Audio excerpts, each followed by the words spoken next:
be different about that. The reverse nag, somewhere, and again, we're all a little bit different, from around C4 to T4 being the broadest that you get for reverse nag. So can I just talk you back to what we did first with the little hand thing. With the nag, you're lifting 5 off 6 to decompress or upslope both facets between 5 and 6. Okay?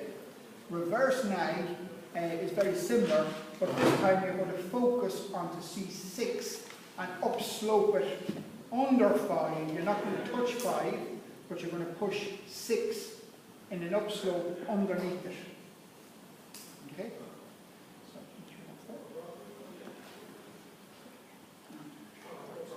So again, I'll just do it when we talk about it.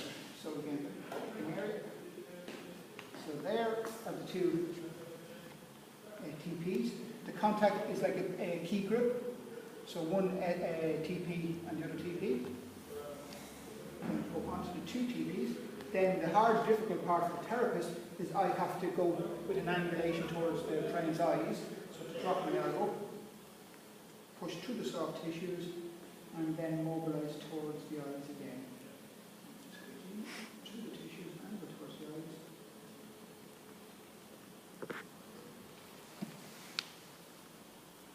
So this is the reverse now? Correct. So you're not using the little finger on your upper hand? No, my other hand here, and I'll just show you what you can do wrong, and we all tend to drift into it. See, now you've injured the person's lower neck. So this hand is just to hold their neck in a neutral position. So again, I'll show you get down to about T4. So there's spine of the scapula, 3, so 4. What's the physiological purposes of I'll talk about that in a second. So into the tissues, inclining towards the person's eyes. Now I slipped off it, sorry. Now.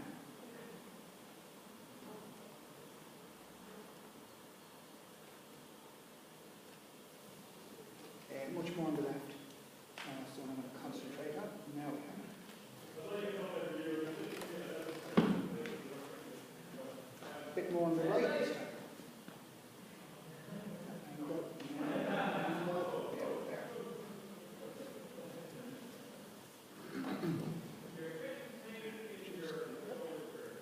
You okay down there so far? And left this time. No, I missed it. Now.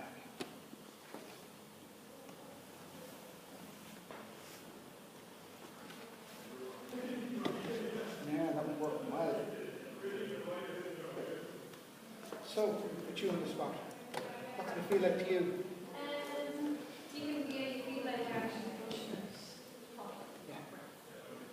So, to answer your question now, you're making the contact on the two TPs.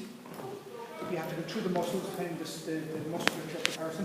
Through the muscles, then the tricky bit is to get the elbow to go down. And it is tricky, the person's bigger than that.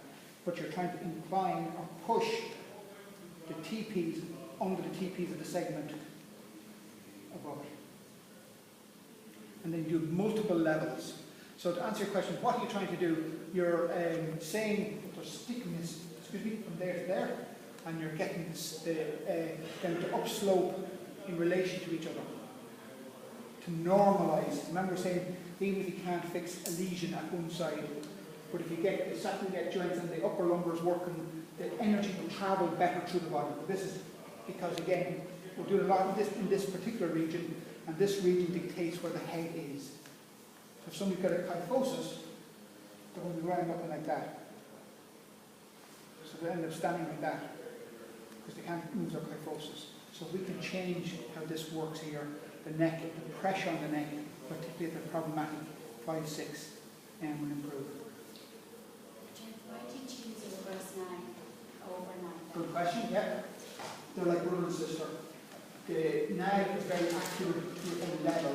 The reverse nag can do it at multiple levels to encourage normality in the region.